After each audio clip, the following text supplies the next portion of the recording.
In management circles, they often refer to two types of innovation. 1. Incremental innovation or evolution. 2.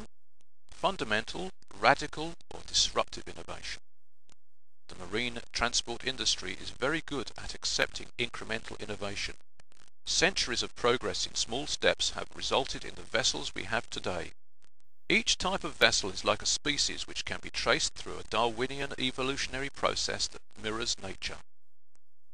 Yet the industry's history is littered with cases in which radical innovation has been actively shunned. Examples include the steam turbine, the hovercraft, and a whole host of innovative hull designs which have taken decades to become appreciated. So barriers to adoption of change and innovation do exist. It has a lot to do with what management guru James O'Toole refers to as the ideology of comfort and the tyranny of custom. A reluctance to go beyond self-imposed comfort zones, which means that whilst evolution is part of our culture, revolution is met with resistance. Let us look at some simple industry dynamics to see if we can understand this better. In boat and shipbuilding, there are low barriers to entry. Almost anybody can build a boat. Customers can demand anything, with the prospect that somewhere, someone in the world can supply. Because there's global competition and global labour rates. So price competition is rife. There is a supply and demand imbalance. And research and development is limited to what can be recovered in a one-off build. This gives us an incrementalism of progress. Now imagine if we could raise the barriers to entry. There'd be fewer competitors. This would change the customer and supplier power balance. This would mean that customers would have to accept just what is offered, any colour so long as it's black. If we could spread the research and development costs over a series of identical craft, we could take bigger, more radical steps. This is the model for WIG. Let me close this section with some words from management gurus Kim and Moborn. Most companies focus on matching or beating their rivals, and as a result, their strategies tend to converge along the same basic dimensions of competition. Innovative companies break free from the competitive pack by staking out fundamentally new market space, that is, by creating products or services for which there are no direct competitors. This is the stuff of WIG. It's not just a technology, it's a whole new ballgame. So WIG, where now? Let us look at some current technology. There are several technology houses around the world, notably in Russia, Germany, and more recently Korea. Developments that have caught the author's attention are the Aquaglide from Russia, a Type A amphibious 5-seat machine, the EL-7 Evolga from Russia, a Type C WIG with a broad range of capabilities, the Cordy WIG from Korea, named Streamrider, the Hoverwing from Fischerflugmechanik, Germany, and the Technotrans Hydrowing 8 from Germany, an 8-seater which has just been built. But these are all small-scale operations, and in the author's view may be smaller than the critical mass needed to keep WIG alive.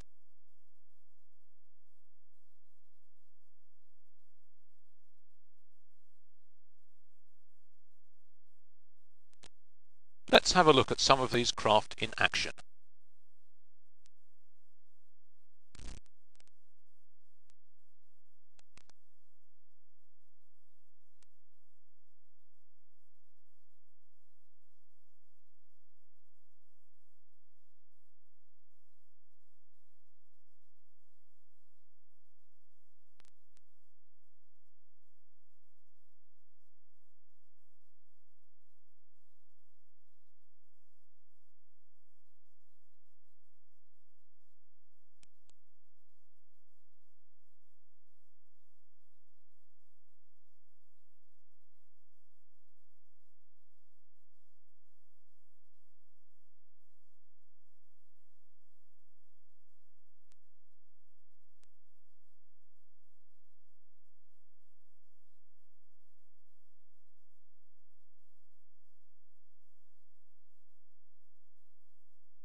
Reflections.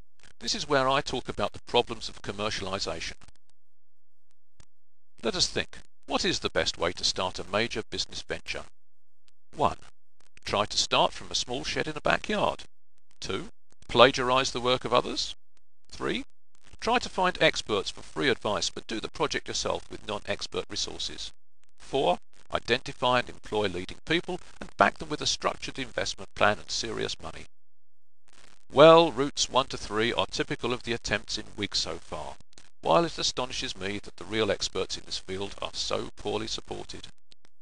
Even those projects which have workable funding tend to suffer from amateur management or are heading off in the wrong direction for some other reason. A project along the lines of 4 has a far greater chance of succeeding, but this means commitment on a far larger scale by competent, well-resourced players. So we have a problem with the quality of players. Over the years, Hypercraft Associates have received a great many enthusiastic inquiries from all around the globe for construction and operation of WIG. Some were simply opportunists looking to use WIG as a get-rich-quick scam. Some wanted to stitch up regional markets exclusively for themselves without putting anything into the project whatsoever. Others had money but were not competent in any other respect. Some had an understanding of the technology, yet lacked insight to pursue it on a commercially viable basis. Others were simply time wasters and empty vessels making a lot of noise.